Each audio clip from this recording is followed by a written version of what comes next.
Hello, welcome to our show here at Sauti 116 Helpline Uganda. I'm Marvin, your host, and today we are tackling a critical issue that demands our attention as a country. That is violence against children in Uganda.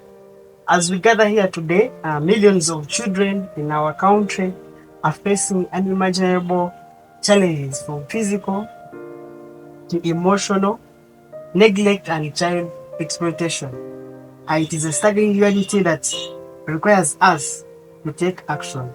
And to help us navigate this complex issue is none other than Madame Nanyondo Sylvia, who is an outstanding expert who has dedicated her entire career in protecting the rights and the welfare of children. With her extensive experience and knowledge, we are going to explore the root causes of violence against children, its devastating consequences, and most importantly, what can we do to prevent it?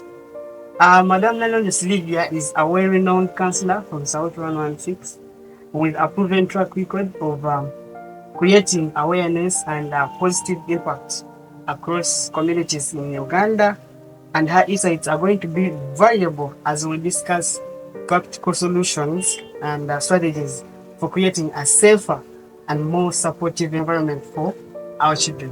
Through our conversation today, we will shine a light on the often hidden realities of violence against children and how can we empower communities, families, individuals fight this violence against children. Join me and welcome Madame Nanyondo Sylvia. Welcome. Thank you, Marvin. Please can you introduce yourself to. Okay. My name is Nanyondo Sylvia. I'm a counselor at Sauti 116. We handle cases of gender-based violence and violence against children, also mental health cases. Oh, wow, that's good. Our first question will be, what is the current state of violence against children in Uganda? Okay, thank you for that question, Marvin. Right now, the cases that we have, according to the statistics from UNICEF, the study that was done by UNICEF, 68% of boys and 59% of girls experience physical violence during childhood. So you find that of the 24 million children that we have, 59% of those who are girls face the physical violence, and 68% of those face the boys face the physical violence. Then statistics also show that 35% of girls and 17% of boys face sexual violence. Then also statistics show that 4 in 10 women aged 20 to 49 have reported to have suffered, to have been pregnant at a young age, or having a child. Then 1 in 4 girls report to have been married before the age of 18. So you see that most of our children face violence. Now imagine 4 in 10 girls that you find that they have been pregnant before the age of 18. Yes. So you see that they are facing sexual violence at an early age. Yes. Yeah. So okay, those are some of the statistics that we have. That shows that girls are more violated than boys in some extent. Yes, now statistics show that boys face more of the physical violence, the beating, then girls face more of the sexual violence. Yes. Okay, that leads us to our next question, which is, what is violence against children? Now, violence against children are any form of physical or emotional or psychological harm which is inflicted on a child. A child is a person who is below the age of 18. Yeah. So anything that is done which violates their rights, it is violence. So, what are those forms of violence against children? Okay. Now, the forms of violence against children that we have include physical violence, the beating, burning, cutting, corporal punishment. That is physical violence. Then the other form is sexual violence, which include defilement, incest, rape. Sorry, children are not raped, but any kind of sexual harassment. Yes. Then we have neglect, where the parents or the caretakers are not providing for this child. Some do abandon the children. Then we have child trafficking. Then we have child exploitation. We have child labor, where the children are engaged in work before the age of, before the age of 18, and when they are not, they are not educated. Like, you find that because of this work that they are doing, they cannot do things which will help them develop. For example, they are not attaining education. Yes. Oh, because you talked about child trafficking, and that leads me to my next question. I believe many out there don't understand when you talk about child trafficking. What is child trafficking in a simple language for someone to understand? Okay, now child trafficking is when a child is moved from one place to another for different purposes, but those purposes are benefiting the person who has taken them.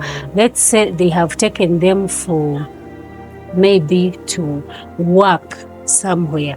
They have moved this child from, let's say, a village in Mbarara, and they have taken this child to Kampala or outside the country. So trafficking can be internal or it can be cross-border.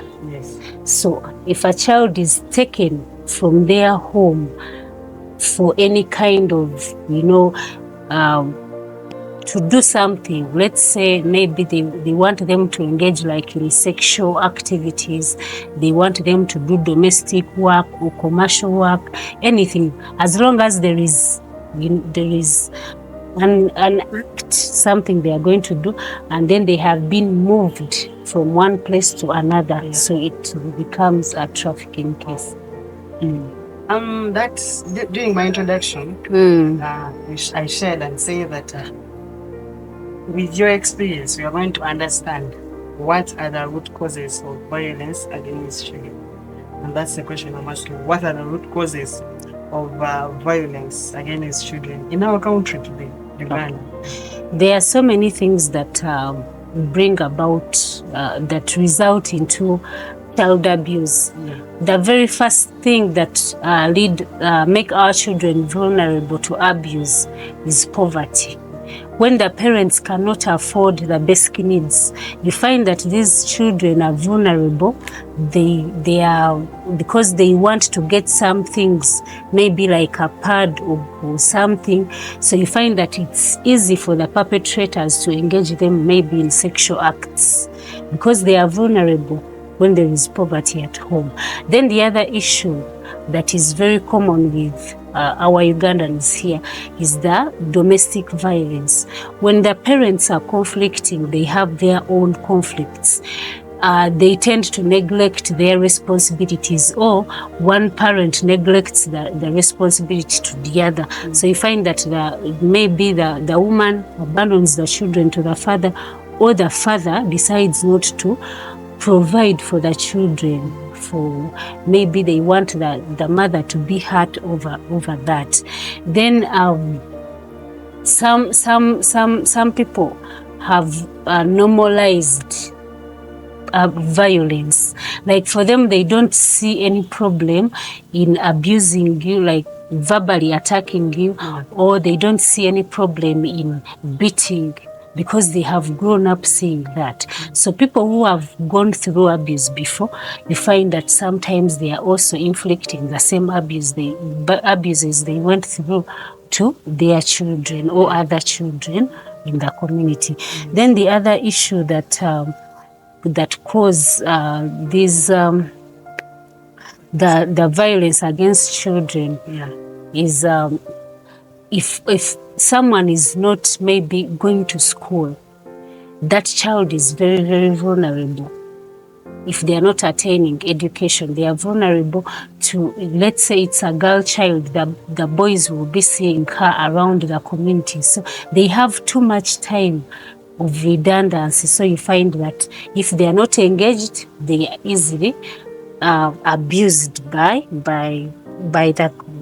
the perpetrators. Yes. So there are so many other causes of abuse.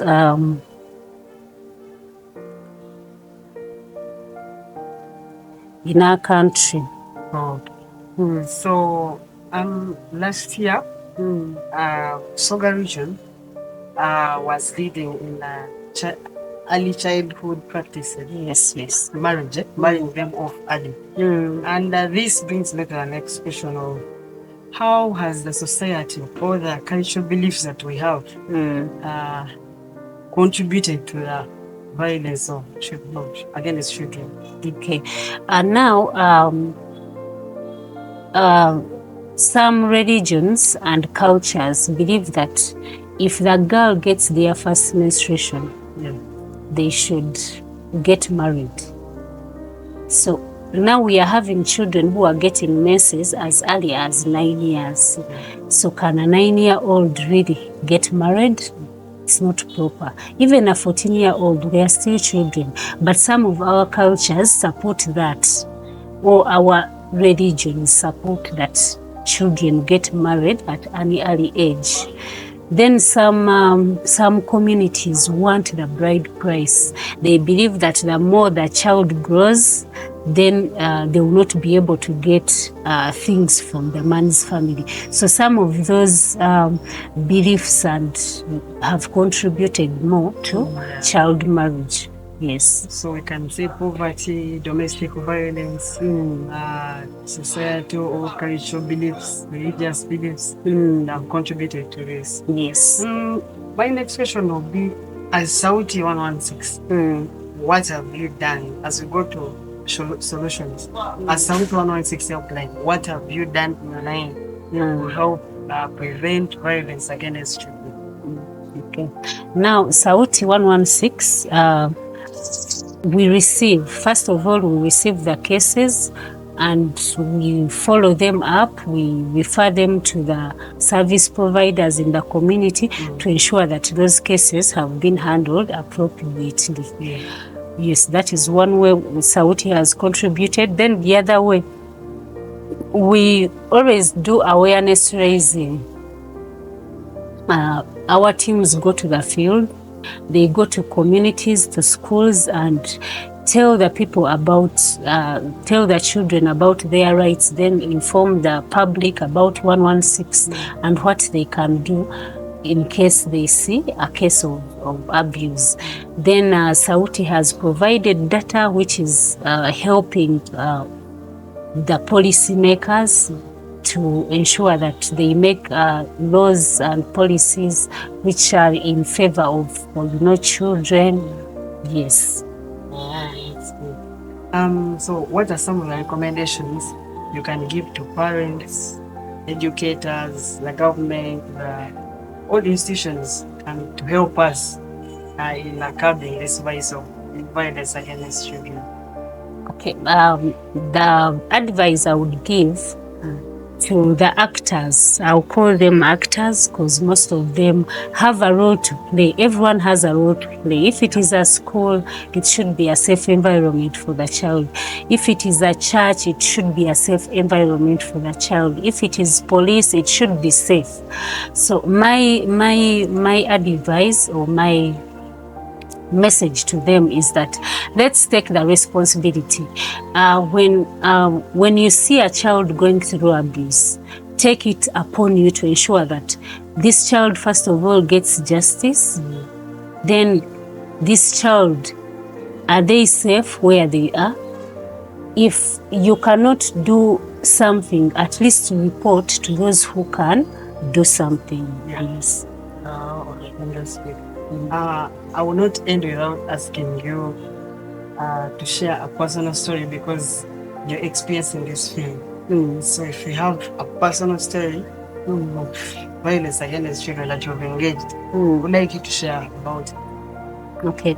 I was in the call center, and I received a call of it was from the community. A person who was a parent at a certain school called reporting the head teacher of that school for defiling P7 children.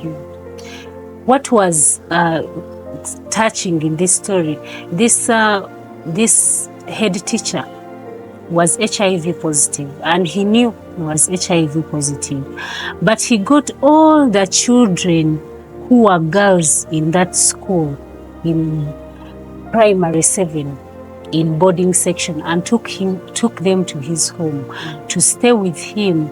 So because he was giving half bursary to the parents, they did not listen to their children or care to know what he does with the children at his home.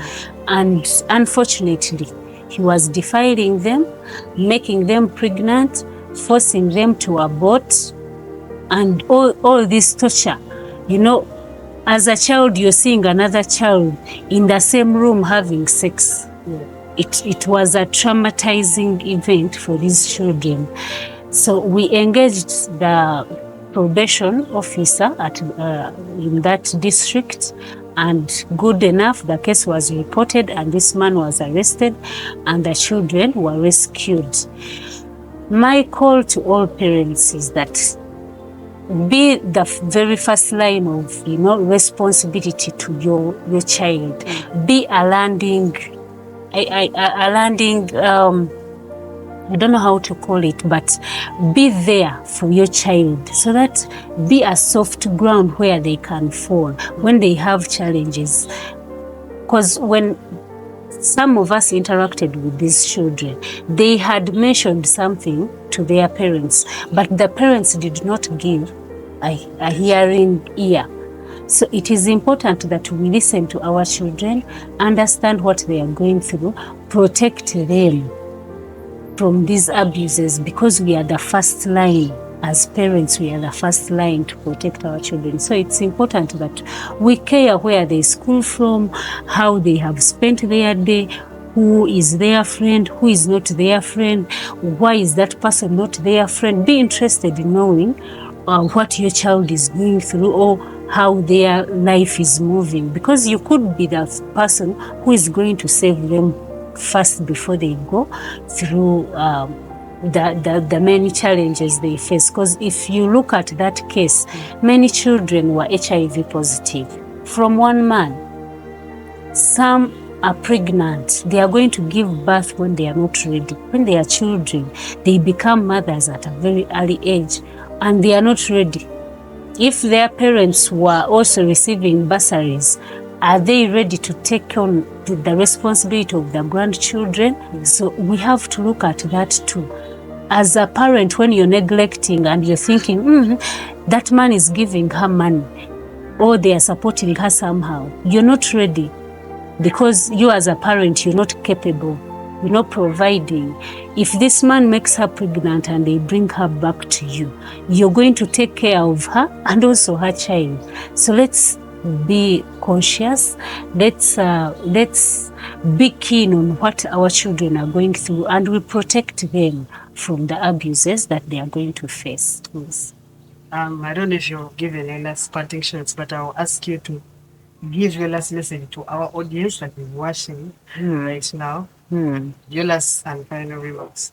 Okay, now, as I'm giving my final remarks, I want us as community members to understand and think about this. Child neglect is the highest abuse that we have. Sexual violence comes from the neglect. The children that are being neglected, in most cases, are the same children who are being defiled. So as you're planning to give birth, or as you're engaging in a relationship that is sexual, be cautious to ensure that when you're to give birth, you're ready to care for your child, you and your partner. If you're not ready, take precautions so that you bring a child to the world where they are welcome, you're ready to nurture them, you're ready to protect them, and we move forward well. Then for those that are having conflicts, if you know that you're having a conflict with your partner, it is important that yes, you have conflicts with your partner, but think about your children as independent people. Their mother could have hurt you or their father could have hurt you. But at the end of the day, the children are not responsible for their parents' actions, because for them, they cannot decide on what their parents are going to do. Look at them as children and listen to their voice, understand their needs, and provide for them. Thank you so much. Thank you for your good information. It has been insightful. It has been short, but believe next time we are going to have her for some good day. I want you to say that research shows that 3 in 4 children that you meet, they experience physical violence, and 1 in 3 they're facing emotional violence. And research still adds on and shows that the most perpetrator or people that are causing this violence to children are our family members, teachers, the big people in offices, what we call the authority figures. So we beg you people as Ugandans outside there, please, let's take caution. Uganda has laws and policies in place to prevent and respond to this violence. We have the National Policy Act on elimination of violence against children and many others. We beg you to take care and stand up for the rights of children and their welfare. I will remain as Marvin and continue to urge you that call 116. It's a toll-free number. It's on 24/7, toll-free. You can use any SIM card, MTN, Airtel, any number. You can call us. Follow us on and subscribe on our YouTube channel, which is Sauti 116. Follow us on Twitter, Sauti 116 Helpline Uganda, TikTok. Follow us there. We appreciate you for the support, and we continue to tell you that every call matters and every call counts. Thank you so much for watching. This message is brought to you by Sauti 116 Helpline under the Ministry of Gender, Labor and Social Development.